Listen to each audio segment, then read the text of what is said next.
সবাইকে স্বাগত দীপ্ত সংবাদে। সাথে রয়েছে দোলা ডলরেস। শুরুতেই জানিয়ে দেব নিটল টাটা সংবাদ শিরোনাম। 6,03,681 কোটি টাকার বাজেট পেশ। জিডিপি প্রবৃদ্ধির লক্ষ্য শতকরা 7.2%। দেশি এসি, ফ্রিজ, পোল্ট্রি ফিডের দাম কমবে, বাড়বে মোবাইল ফোন, সিগারেট ও গুঁড়া দুধের। স্বাস্থ্যে বরাদ্দ বেড়েছে 3,500 কোটি টাকা। করোনার জন্য থোক 10,000 কোটি। প্রস্তাবিত বাজেট গণমুখী বলছে আওয়ামী লীগ। ঘাটতি পূরণ কঠিন হবে, মত বিরোধী দলের।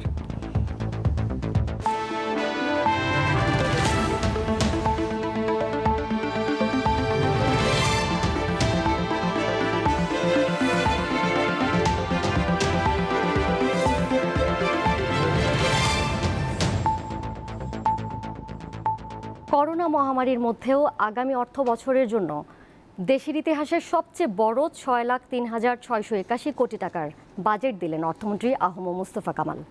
এতে ঘাটতি 2,14,681 কোটি টাকা, যা জিডিপির শতকরা 6.2%। বাজেটে জিডিপির প্রবৃদ্ধি ধরা হয়েছে শতকরা 7.2%। করোনা মোকাবিলায় বিশেষ বরাদ্দ এবং কর্পোরেট কর কমানোর প্রস্তাব করেছেন অর্থমন্ত্রী।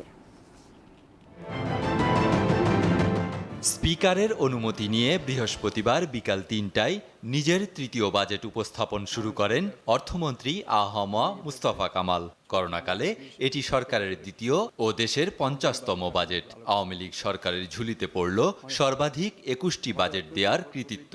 কোভিড-19-এর জীবন জীবিকার প্রাধান্য দিয়ে সুদৃঢ় আগামীর পথে বাংলাদেশ, এই শিরোনামে 2021-22 অর্থ বছরের জন্য 6,03,681 কোটি টাকার বাজেট দেন অর্থমন্ত্রী। এতে সম্ভাব্য আয় ধরা হয়েছে 3,89,000 কোটি টাকা। ঘাটতি থাকবে 2,14,681 কোটি টাকা, যা জিডিপির শতকরা 6.2%। 2021-22 অর্থ বছরে আমাদের বাজেটের আকার প্রাক্কলন করা হয়েছে 6,03,681 কোটি টাকা, যা আমাদের জিডিপির 17.5%। প্রস্তাবিত বাজেটে ঘাটতির পরিমাণ দাঁড়াবে 2,14,681 কোটি টাকা। বরাবরের মতো এবারও বাজেটের সবচেয়ে বেশি অর্থ যোগান দেবে জাতীয় রাজস্ব বোর্ড এনবিআর। প্রতিষ্ঠানটিকে লক্ষ্যমাত্রা দেয়া হয়েছে 3,30,000 কোটি টাকা। এনবিআর বহির্ভূত রাজস্ব আয় ধরা হয়েছে 16,000 কোটি টাকা, আর কর বহির্ভূত খাত থেকে আসবে 43,000 কোটি টাকা। বাজেট ঘাটতির বড় অংশ পূরণ করা হয় ঋণের মাধ্যমে। এর মধ্যে দেশি উৎস থেকে নেওয়া হবে 1,13,453 কোটি টাকা। বিদেশ থেকে ঋণের লক্ষ্য ধরা হয়েছে 1,01,228 কোটি টাকা। সংশোধিত রাজস্ব 2021-22 অর্থ বছরের বাজেটে উন্নয়ন ও অনুন্নয়ন খাতের বরাদ্দ তুলে ধরে অর্থমন্ত্রী জানান, অবকাঠামো খাতে সবচেয়ে বেশি 1,70,510 কোটি টাকা বরাদ্দ রাখা হয়েছে, যা মোট ব্যয়ের শতকরা 28.25%। সামাজিক সুরক্ষা খাতে রাখা হয়েছে 1,07,614 কোটি টাকা। কৃষি ও পল্লী উন্নয়ন খাতে 74,102 কোটি টাকা। শিক্ষায় 71,951 কোটি টাকা। যোগাযোগ অবকাঠামো খাতে 69,474 কোটি টাকা এবং প্রতিরক্ষায় 37,691 কোটি টাকা রাখা হয়েছে। মাননীয় সদস্যবৃন্দ, করোনা মহামারীর কারণে গুরুত্ব পেয়েছে স্বাস্থ্য খাত। বরাদ্দ দেয়া হয়েছে 32,731 কোটি টাকা। এর বাইরেও করোনা মোকাবিলায় 10,000 কোটি টাকা থোক বরাদ্দ দিয়েছেন অর্থমন্ত্রী। বৈদেশিক ও অভ্যন্তরীণ ঋণের সুদ পরিশোধে খরচ হবে 68,589 কোটি টাকা। অর্থ বছরের জুলাই-এপ্রিল আগামী অর্থ বছরে বার্ষিক উন্নয়ন কর্মসূচিতে 2,25,324 কোটি টাকা বরাদ্দ দেয়া হয়েছে। প্রস্তাবিত বাজেটে জিডিপির প্রবৃদ্ধি ধরা হয়েছে শতকরা 7.2%, আর মূল্যস্ফীতি শতকরা 5.3% রাখার কথা বলছেন অর্থমন্ত্রী। যাতে অর্থনৈতিক 3 লাখ টাকা পর্যন্ত ব্যক্তিগত আয় করমুক্ত থাকবে। কর্পোরেট কর কমানোর প্রস্তাব করেছেন অর্থমন্ত্রী। পুঁজিবাজার এনবিআরে তালিকাভুক্ত কোম্পানির কর শতকরা 25% থেকে কমিয়ে 22.5% করা হয়েছে, আর তালিকার বাইরে থাকা কোম্পানির কর্পোরেট কর শতকরা 32.5% থেকে কমিয়ে 30% করা হয়েছে। মুক্তিযোদ্ধাদের মাসিক ভাতা 12,000 টাকা থেকে বাড়িয়ে 20,000 টাকা করার প্রস্তাব করেছেন অর্থমন্ত্রী আ.হ.ম মুস্তফা কামাল। করোনার আঘাতে গত 1 বছরেরও বেশি সময় ধরে স্থবির বৈশ্বিক অর্থনীতি। বাংলাদেশেও এর প্রভাব পড়েছে। এমনি এক বাস্তবতায় জাতীয় সংসদে উত্থাপন হলো 50তম বাজেট। যদিও গত বছর পাশ হওয়া বাজেট বাস্তবায়নের হার সন্তোষজনক নয়, তবে বাজেটের আকার বড় কিংবা ছোট হলো এসব বিষয় নিয়ে মাথা ব্যথা নেই খেটে খাওয়া মানুষের। তারা বলছেন, করোনার এই সময়ে সংকট মোকাবেলায় সাহায্য সহযোগিতার হাত বাড়াতে হবে, তবেই সচল হবে এদেশের অর্থনীতি। আহাদ হোসেন টুটুল, দীপ্ত সংবাদ, ঢাকা। দেশি শিল্পের সুরক্ষায় বেশ কিছু পণ্যের কাঁচামালের আমদানি শুল্ক কমানোর প্রস্তাব করেছেন অর্থমন্ত্রী। ফলে দেশে তৈরি এসি ও ফ্রিজের দাম কমবে। করোনা পরীক্ষার কিট ও সুরক্ষা সামগ্রীর মূল্যও কমে আসবে। খরচ কমবে পোলট্রি, মৎস্য ও গবাদি পশু খাদ্যের, তবে বাড়বে আমদানি করা মোবাইল ফোন, গুঁড়া দুধ, সিগারেট ও মদের দাম। আমি এখন 2021-2022 অর্থবছর দেশের ইতিহাসে সবচেয়ে বড় 6,03,681 কোটি টাকার প্রস্তাবিত বাজেটে অর্থমন্ত্রী দেশি শিল্পের রক্ষায় বিভিন্ন সুবিধার প্রস্তাব করেছেন। ফলে কমে আসবে দেশে তৈরি এসি ও ফ্রিজের দাম। কৃষি খাতের উদ্যোক্তারা পাবেন শুল্ক সুবিধা, তাই কমবে কৃষি যন্ত্রপাতির দামও। প্রাণঘাতী করোনা ভাইরাস প্রতিরোধে পরীক্ষার কিট, পিপিই, মাস্ক ও ভ্যাকসিন তৈরির কাঁচামালের দাম কমানোর প্রস্তাব করা হয়েছে বাজেটে। কম দামে মিলবে ক্যান্সারের ওষুধও। পোলট্রি, ফিড, মৎস্য ও গবাদি পশু খাদ্যে শুল্ক কমানোর প্রস্তাব করেছেন অর্থমন্ত্রী। সুবিধা দেয়া হবে এলপিজি সিলিন্ডার উৎপাদনে কাঁচামাল আমদানিতে। স্যানিটারি ন্যাপকিন, ডায়াপার ও খেলনার শুল্ক কমানোর প্রস্তাব দিয়েছেন অর্থমন্ত্রী। একই রকম সুবিধা দেওয়ার কথা বলেছেন বিলাসপণ্য, হাইব্রিড গাড়ির ক্ষেত্রেও। প্রস্তাব করা হয়েছে প্রসাধনীর শুল্ক বাড়ানোর। এতে বিউটি পার্লার ও ঘরে সাজগোজের খরচ বেশি পড়বে। তামাক সেবনকারীদের জন্য দুঃসংবাদ দিয়েছেন অর্থমন্ত্রী। বাড়তি টাকা গুনতে হবে সিগারেট সহ সব ধরনের তামাকজাত পণ্য কিনতে। মোবাইল ফোনের আমদানি শুল্ক শতকরা 10% থেকে বাড়িয়ে 25% করার প্রস্তাব করা হয়েছে। আমদানি করা কম্পিউটার ও ল্যাপটপের খরচও বেশি পড়বে। এছাড়া মোবাইল ব্যাংকিংয়ে লেনদেন করলে গুনতে হবে বাড়তি টাকা। গুঁড়ো দুধ, বিদেশি মাংস, মাশরুম, বিদেশি গাজর, টমেটো ও শিল্পে ব্যবহৃত লবণের শুল্ক বাড়ানোর প্রস্তাব করেছেন অর্থমন্ত্রী আ.হ.ম মুস্তফা কামাল। রুবায়েত হাসান, দীপ্ত সংবাদ, ঢাকা। প্রস্তাবিত বাজেটে স্বাস্থ্য খাতে বরাদ্দ 3,500 কোটি টাকা বেড়ে হয়েছে 32,731 কোটি টাকা। সাথে করোনা মোকাবিলায় গত বছরের মতো 10,000 কোটি টাকার থোক বরাদ্দ রাখা হয়েছে। বিভিন্ন ক্ষেত্রে সুযোগ রয়েছে কর অব্যাহতির। বিশেষজ্ঞরা বলছেন, করোনা মোকাবিলায় কিছুটা ইতিবাচক দিক থাকলেও সাধারণ স্বাস্থ্যের কাঠামোগত পরিবর্তন প্রতিফলিত হয়নি। দেশে চলমান করোনা ভাইরাসের দ্বিতীয় ঢেউ এখনও নিয়ন্ত্রণে আসেনি। ঢাকায় সংক্রমণ ও মৃত্যুহার কিছুটা কমলেও সীমান্তবর্তী এলাকায় নতুন করে বেড়েছে অতিমারি এ রোগের প্রাদুর্ভাব। করোনাকে সর্বোচ্চ গুরুত্ব দিয়ে আগামী অর্থবছরের প্রস্তাবিত বাজেটে স্বাস্থ্য খাতে বরাদ্দ দেওয়া হয়েছে 32,731 কোটি টাকা। এটা মোট বাজেটের 7.4% আর জিডিপির 1.3%। চলতি অর্থবছরের চেয়ে এবার বরাদ্দ বেড়েছে 3,484 কোটি টাকা। দক্ষ জনশক্তি, সুষ্ঠু ব্যবস্থাপনা, দুর্নীতিমুক্ত প্রশাসন এবং একই সাথে জনগণের স্বাস্থ্যকে অর্জন করার জন্য স্বাস্থ্য মন্ত্রণালয়কে পুরো একটি পুনর্বিন্যাস করতে হবে। চলতি অর্থবছরে বাজেটে স্বাস্থ্য খাতে 29,247 কোটি টাকার বরাদ্দ রয়েছে, যা মোট বাজেটের 5.2%। এর আগের অর্থবছরে বরাদ্দ ছিল মোট বাজেটের 4.92%। 2018-19-এ এ বরাদ্দের পরিমাণ 5.05, 2017-18-তে 5.39 এবং 2016-17 অর্থবছরে ছিল মোট বাজেটের 4.68%। নতুন প্রস্তাবে গত বছরের মতো 10,000 কোটি টাকা থোক বরাদ্দ রাখা হয়েছে, যেখানে গুরুত্ব পাবে মানুষকে টিকার আওতায় আনা। এছাড়া গবেষণার জন্য রাখা হয়েছে আরও 100 কোটি টাকা। করোনার টেস্টিং কিট, পিপিই, টিকা আমদানি ও হাসপাতাল নির্মাণে কর অব্যাহতি দেওয়া হয়েছে। বিশেষজ্ঞরা বলছেন, করোনা মোকাবিলায় বাজেটে কিছু চেষ্টা থাকলেও সাধারণ স্বাস্থ্যকে এগিয়ে নিতে কোনো দিক নির্দেশনা নেই। আমি যদি মোটা দাগে বলি যে কোভিডের জন্য সরকারের যে চেষ্টাটা সেটা মোটামুটি ভালো, এবং এই টাকাটা যদি খরচ করা যায় তাহলে কোভিড ম্যানেজমেন্টে গতি আসতে পারে। যে সাধারণ যে স্বাস্থ্য সেবা যেটা আছে, কোভিডকে কেন্দ্র করে স্বাস্থ্য খাতের যে পরিবর্তনটা, সেই পরিবর্তনের জন্য যে বাজেটটা দরকার, এবং সেই ধরনের কোনো চিন্তাই এই বাজেটে রিফ্লেক্টেড হয়নি। তিনি জানান, বিগত অর্থবছরগুলোর তুলনায় প্রস্তাবিত বাজেটে টাকার অঙ্ক যতটুকু বেড়েছে তা সরকারি কর্মচারীদের বেতন ভাতাতেই খরচ হয়ে যাবে।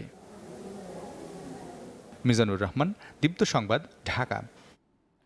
2021-22 অর্থ বছরের বাজেটে সামাজিক নিরাপত্তা খাতে 1,07,614 কোটি টাকা বরাদ্দের প্রস্তাব করেছেন অর্থমন্ত্রী।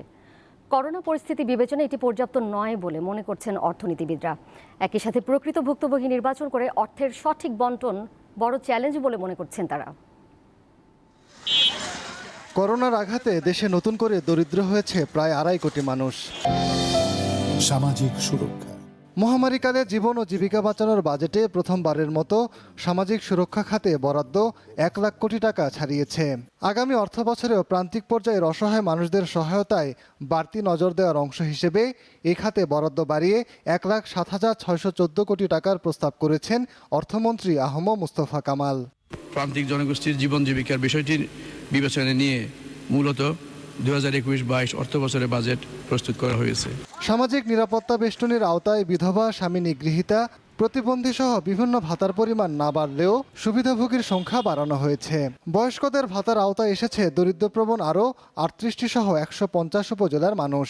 মুক্তিযোদ্ধাদের মাসিক ভাতা 12,000 থেকে বেড়ে হয়েছে 20,000 টাকা।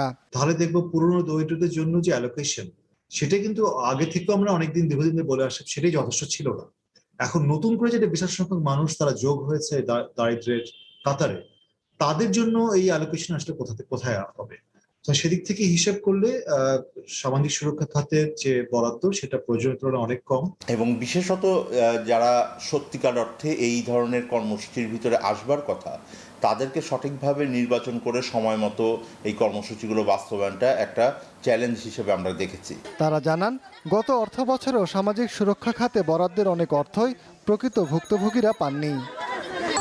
মাহমুদুল্লাহ রিফিন, দীপ্ত সংবাদ, ঢাকা। বাজেট প্রস্তাবনায় শিক্ষা খাতে বরাদ্দ 5,500 কোটি টাকা বাড়িয়ে 71,951 কোটি টাকা করা হয়েছে। এর মধ্যে কারিগরি ও মাদ্রাসা শিক্ষায় 9,154 কোটি, মাধ্যমিক ও উচ্চশিক্ষায় 36,486 কোটি এবং প্রাথমিক ও গণশিক্ষা পাচ্ছে 26,311 কোটি টাকা। শিক্ষাবিদরা বলছেন, এই বরাদ্দ প্রয়োজনের তুলনায় অনেক কম। শিক্ষা খাতে মোট বরাদ্দের মধ্যে শিক্ষা মন্ত্রণালয়ের জন্য প্রস্তাব করা হয়েছে 45,639 কোটি টাকা। এর মধ্যে মাধ্যমিক ও উচ্চশিক্ষা বিভাগ পাবে 36,486 কোটি এবং কারিগরি ও মাদ্রাসা শিক্ষা বিভাগ পাবে 9,154 কোটি টাকা। এছাড়া প্রাথমিক ও গণশিক্ষা মন্ত্রণালয়ের জন্য 26,311 কোটি টাকা বরাদ্দের প্রস্তাব করা হয়েছে। শিক্ষা খাতে এবার বরাদ্দ বেড়েছে 5,500 কোটি টাকার বেশি, যা শতাংশের হিসাবে প্রায় 8.5 ভাগ। মাধ্যমিক ও উচ্চশিক্ষায় এবার বরাদ্দ বেড়েছে 3,728 কোটি টাকা। এ খাতে গত বছর মোট বরাদ্দ ছিল 33,118 কোটি টাকা। প্রস্তাবিত বাজেটে কারিগরি ও মাদ্রাসা শিক্ষায় বরাদ্দের প্রস্তাব করা হয়েছে 9,154 কোটি টাকা, যা গত বছরের চেয়ে 809 কোটি টাকা বেশি। প্রাথমিক ও গণশিক্ষা মন্ত্রণালয়ে গত বছর 24,937 কোটি টাকা বরাদ্দ দেয়া হলেও এবার 1,374 কোটি টাকা বাড়ানো হয়েছে। শিক্ষাবিদরা বলছেন, এই বরাদ্দ দিয়ে পড়াশোনার ক্ষতি পুষিয়ে নেওয়া সম্ভব নয়, ফলে বাড়তে পারে ঝরে পড়া শিক্ষার্থীর সংখ্যা। ন্যূনতম 15% হওয়া উচিত ছিল শিক্ষায় বরাদ্দ, কারণ শিক্ষা ক্ষেত্রে যে ক্ষতি হচ্ছে করোনার কারণে, সেই ক্ষতি পুষিয়ে নিতে আমাদের দীর্ঘদিন লাগবে। এবারের বাজেটে একটি প্রণোদনা প্যাকেজ থাকবে, সব সেক্টরে এসছে, শিক্ষায় আমরা দেখি। 14-15 মাসে সবচেয়ে বেশি ক্ষতিগ্রস্ত যেই খাতটি হয়েছে সেটা হচ্ছে শিক্ষা খাত। ঝরে পড়ার সংখ্যাটা আশঙ্কাজনক হারে বেড়ে যাবে। দুর্নীতি যাতে শিক্ষাক্ষেত্রে না হয় সেদিকে আমাদের একেবারে নজর দিতে হবে খুবই গুরুত্ব সহকারে। তারা জানান, শিক্ষা খাতে করোনার প্রভাব কাটিয়ে উঠতে 2 থেকে 3 বছর মেয়াদী পরিকল্পনা নেওয়া প্রয়োজন। তানভীর খন্দকার, দীপ্ত সংবাদ, ঢাকা। 2021-22 অর্থ বছরের বাজেটকে গণমুখী বলে দাবি আওয়ামী লীগের। তবে বাজেট ঘাটতি, অর্থনীতি পুনরুদ্ধার এবং স্বাস্থ্য, শিক্ষা ও কৃষি খাত সহ সামাজিক সুরক্ষায় যথেষ্ট নজর দেওয়া হয়নি বলে দাবি সংসদের বিরোধী রাজনৈতিক দলগুলোর। বাজেট অধিবেশন শেষে সাংবাদিকদের তারা এই প্রতিক্রিয়া জানান। এদিকে কালো টাকা বৈধ করার সুযোগের বিষয়টি নতুন করে ঘোষণা না দেওয়ায় সাধুবাদ জানিয়েছে টিআইবি। স্বাধীনতার সুবর্ণ জয়ন্তীতে দেশের 50তম বাজেট। করোনায় বিপর্যস্ততার সময়ে এই বাজেট প্রস্তাব কতটা বাস্তবসম্মত, কতটা জীবন ও জীবিকা বান্ধব তা নিয়ে তাৎক্ষণিক প্রতিক্রিয়া জানিয়েছেন বিভিন্ন রাজনৈতিক দলের সংসদ সদস্যরা। জাতীয় পার্টির মত, বাজেটের বিশাল ঘাটতি মোকাবিলা করে এই বাজেট বাস্তবায়ন কঠিন হবে। বাংলাদেশ ইতিহাসে আমার জানা মতো রেকর্ড পরিমাণ ঘাটতি এবার হয়েছে। 6.2% মতো জিডিপির এত বড় ঘাটতির বাজেট এর আগে কোনো সময় হয়নি। বাজেটের নানা অসঙ্গতি তুলে ধরে একে গোঁজামিলের বাজেট বলছে বিএনপি। ঋণ নির্ভর একটি বাজেট, বিদেশ থেকে ঋণ এবং আভ্যন্তরীণ ঋণের একটা বিরাট অঙ্কের টাকা দিয়ে বাজেট প্রকাশ করা হয়েছে। আমি মনে করি এইটি বাংলাদেশের অর্থনীতিকে আরও দেউলিয়া করবে। এই ধরনের গোজাখুরি, গোজামিলের বাজেট দিয়ে আসলে সাধারণ মানুষের কোনো উপকার হবে বলে আমি মনে করি না। সামষ্টিক অর্থনীতিতে নানা অগ্রগতি থাকলেও নির্দিষ্ট কয়েকটি খাতে কম জোর দেওয়া হয়েছে বলে মনে করে বাম রাজনৈতিক দলগুলো। নতুন যে 2 কোটি থেকে 2.5 কোটি গরিব মানুষ হয়ে গেল, এদের জন্য কোনো ব্যবস্থা এখানে নেই। যে আমাদের অর্থনীতি সম্পূর্ণভাবে এখানে অতি ধনী এবং সামরিক বেসামরিক আমলাদের করতলগত। স্বাস্থ্য, শিক্ষা, খাদ্য, সামাজিক সুরক্ষা ও ডিজিটাল খাতে যুগান্তকারী, দিকবদলকারী পদক্ষেপ নেবেন, কিন্তু তা দেননি। এটা হচ্ছে করোনা যুদ্ধে নাক ভাসায় রাখার একটা বাজেট। তবে ক্ষমতাসীন দল আওয়ামী লীগ বলছে এই বাজেট কল্যাণ ও গণমুখী। সার্বিক অর্থনীতির যে অর্জন সেটি আজকে উপস্থাপনা করা হয়েছে এবং আপনি দেখবেন এই বাজেটে এই নতুন শিল্প কারখানা করার জন্য, নতুন উদ্যোগের জন্য সব জায়গায় ট্যাক্স কমানো হয়েছে। সরকার দলীয় এই সংসদ সদস্য জানান, অতীতের মতো এবারও বাজেট বাস্তবায়ন সম্ভব হবে। মাহমুদ শাওন, দীপ্ত সংবাদ, ঢাকা। বাজেট নিয়ে আরও প্রতিবেদন থাকছে বিরতির পর, সাথেই থাকুন।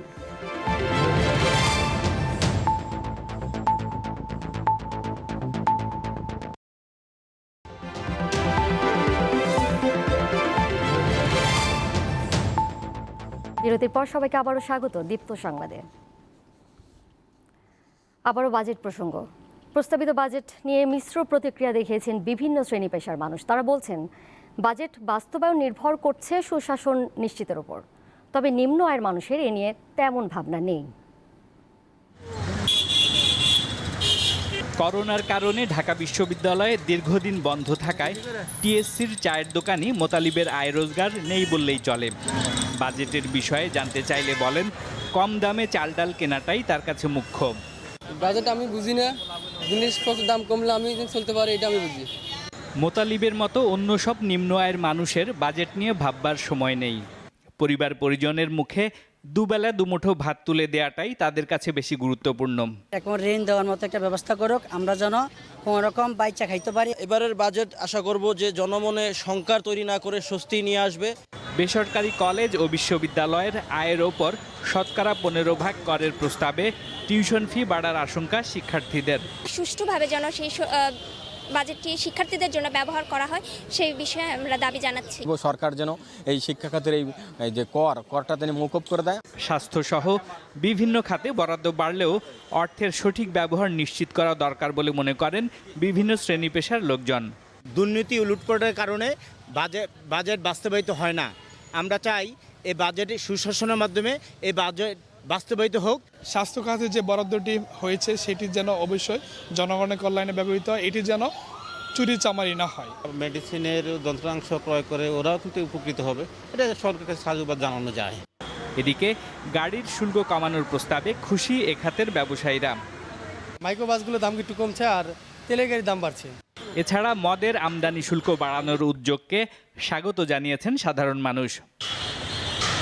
বায়েজিদ আহমেদ, দীপ্ত সংবাদ, ঢাকা। দীপ্ত সংবাদের পর্যায়ে আবারও বিরতি নিচ্ছি, ফিরে এসে জানিয়ে দেব অন্যান্য প্রসঙ্গ।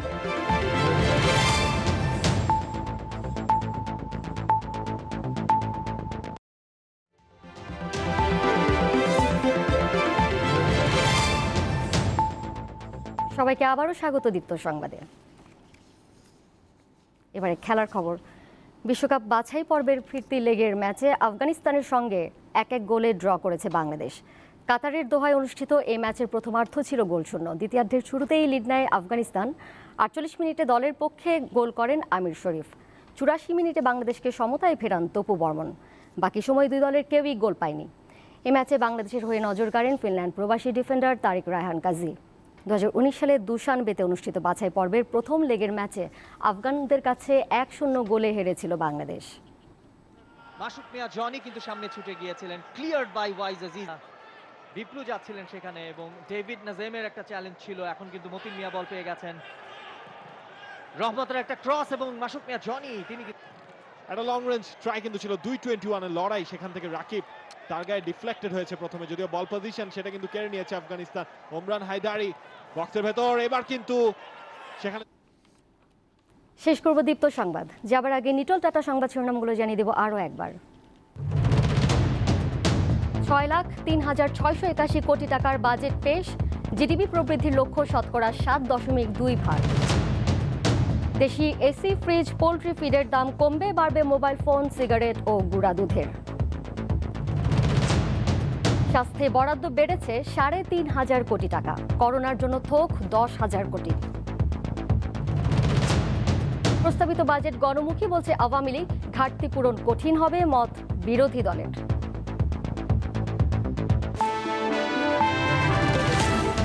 আর এই ছিল এখনকার মতো। আমি দোলা ডলরেস বিদায় নিচ্ছি। আমাদের সাথে অনলাইনে যুক্ত থাকার উপায় facebook.com/diptonews এই ঠিকানায়। সবাইকে ধন্যবাদ এতক্ষণ সাথে থাকার জন্য।